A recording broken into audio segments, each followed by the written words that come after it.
السميع العليم من الشيطان اللعين الرجيم. حسبنا الله ونعم الوكيل، نعم المولى ونعم النصير. بسم الله الرحمن الرحيم. الحمد لله الذي هدانا لهذا وما كنا لنهتدي لولا أن هدانا الله.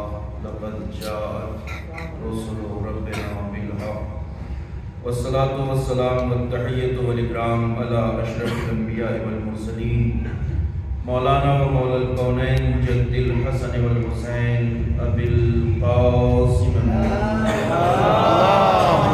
صل على محمد وآل محمد وعلى آلہ الطیبین الطاہرین المعصومین المظلومین ولعنۃ اللہ علی اعدائہم اجمعین من الآن الی قیام یوم الدین.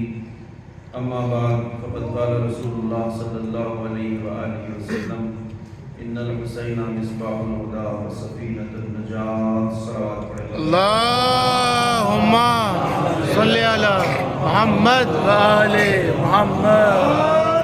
عزیزان محترم اور بزرگان گرامی قدر، طویل بیان کی گنجائش نہیں ہے، اس لیے بڑے اختصار کے ساتھ انشاءاللہ چند آئیز آپ کے گوش گزار کرنا ہے. جس دور میں ہم جی رہے ہیں اور زندگی گزار رہے ہیں، یہ دور زمانہ ظہور حضرت حجت سے بہت نزدیک زمانہ ہے، اور انشاءاللہ ہم سب اپنی آنکھوں سے فرزند زہرا کے ظہور اور ان کے دور حکومت کو دیکھیں گے انشاءاللہ. لیکن اس دور میں جو زمانہ ظہور سے نزدیک کا زمانہ ہے، یہ آزمائشوں کا، امتحانات کا اور ابتلاعات کا زمانہ ہے، جس میں چھان پھٹک کا عمل جاری و ساری ہے، جسے غربال کہا جاتا ہے. اور اس دور میں بہت ضروری ہے کہ ہم اپنی معرفت، اپنے شعور اور اپنی آگاہی میں اضافہ کریں، تاکہ اس امتحان میں ہم کامیابی کی منزل پر فائز ہوں، ناکامیوں کے راستے پر نہ چلے جائیں. معرفت ضروری ہے. ایک صحابی نے چھٹے امام حضرت امام جعفر صادق علیہ السلام سے دریافت کیا کہ مولا، آپ کے فرج یعنی آل محمد علیہ السلام کی حاکمیت اور ظہور حضرت حجت کا دور کب آئے گا؟ تو آپ نے فرمایا یہ تب تک نہیں ہوگا کہ جب تک تمہیں غربال نہ کیا جائے. امام نے فرمایا تغربلوا ثم لتغربلوا ثم لتغربلوا. دیکھو، ظہور سے پہلے تمہیں چھانا پھٹکا جائے گا، چھانا پھٹکا جائے گا. 3 بار تکرار کی.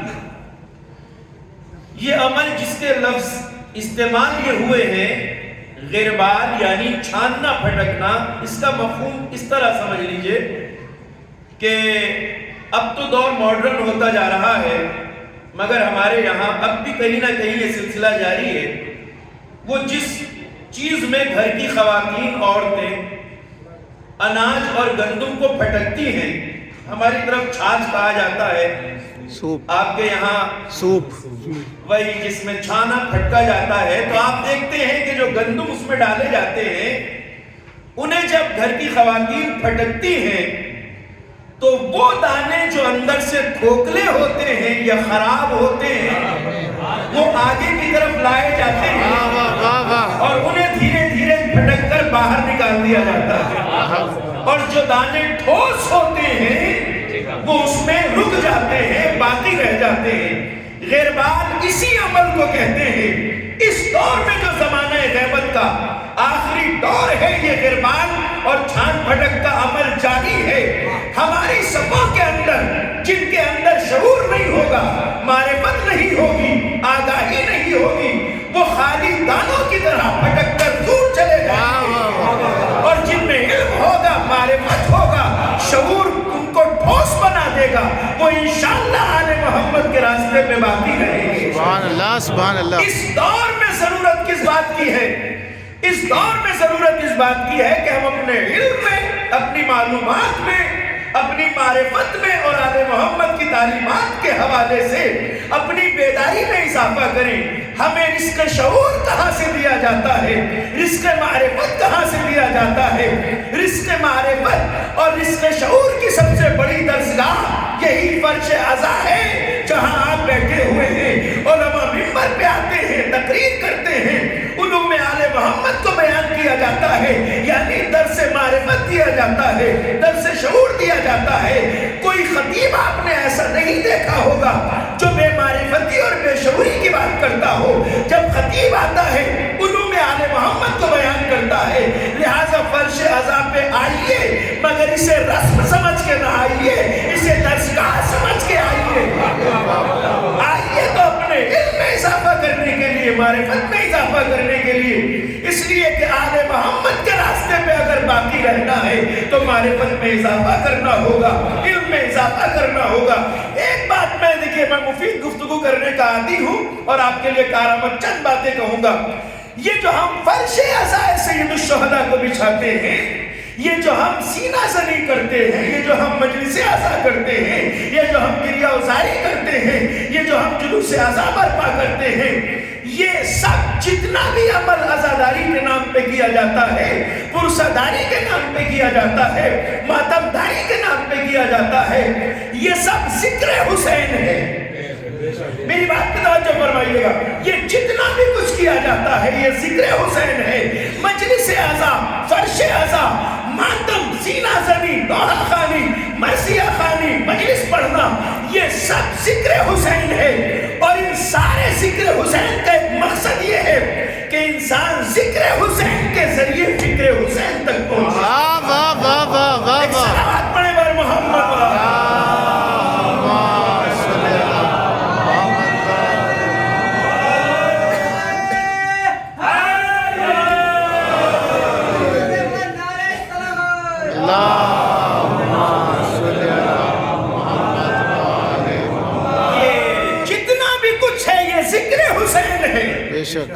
اور ذکر حسین بے مقصد نہیں ہے، ذکر حسین کا مقصد ہے کہ انسان کو فکر حسین تک پہنچائے۔ لہذا واقعی ذکر اور حقیقی ذکر وہی ہے حسین ابن علی کا، جو انسان کو مقصد حسین سے آشنا کرے، جو حسین کے مقصد سے ہم آہنگ کرے، جو حسینی مقصد کی راہ پہ انسان کو لے کر جائے۔ اور حسین کا مقصد کیا ہے؟ حسین کا مقصد ہے دین کی سربلندی، حسین کا مقصد ہے انسان کی پاکیزہ زندگی، دین کا مقصد ہے انسانوں کے لیے عزت آمیز زندگی، حسین کا مقصد ہے انسانی سماج کو عزت اور سربلندی دینا، حسین کا مقصد ہے انسان سر اٹھا کے جینا سیکھے، سر جھکا کے جینا نہ سیکھے، حسین کا مقصد ہے انسان باطل کا مقابلہ کرے، باطل کے آگے سر نہ جھکائے، حسین کا مقصد ہے انسان ظلم سے ٹکرانا سیکھے، ظلم کی بیعت کرنا نہ سیکھے۔ واہ واہ واہ واہ واہ، سبحان اللہ۔ یہ مقصد حسین ابن علی ہے، یہ مقصد حسین ہے، ذکر حسین کا ہدف ہے فکر حسین تک پہنچنا۔ لہٰذا آج بھی ہمیں یہ یاد رکھنا چاہیے، غفلت کا دور نہیں ہے، بیداری اور آزمائش کا دور ہے۔ اس لیے میرے جوانوں اور بزرگوں اور عزیزوں کہ حق و باطل ایسا مقابلہ ہے کہ جو ہمیشہ سے جاری ہے اور ہمیشہ جاری رہے گا۔ آج حسینیت اور یزیدیت کا ٹکراؤ اپنے بالا ترین منزل پر ہے۔ آج فکر حسینی اور فکر یزیدی کے درمیان جو مقابلہ ہے، جو ٹکراؤ ہے، حسینیت اور یزیدیت کا ٹکراؤ آج اپنی اوج پر ہے، پیک پر ہے۔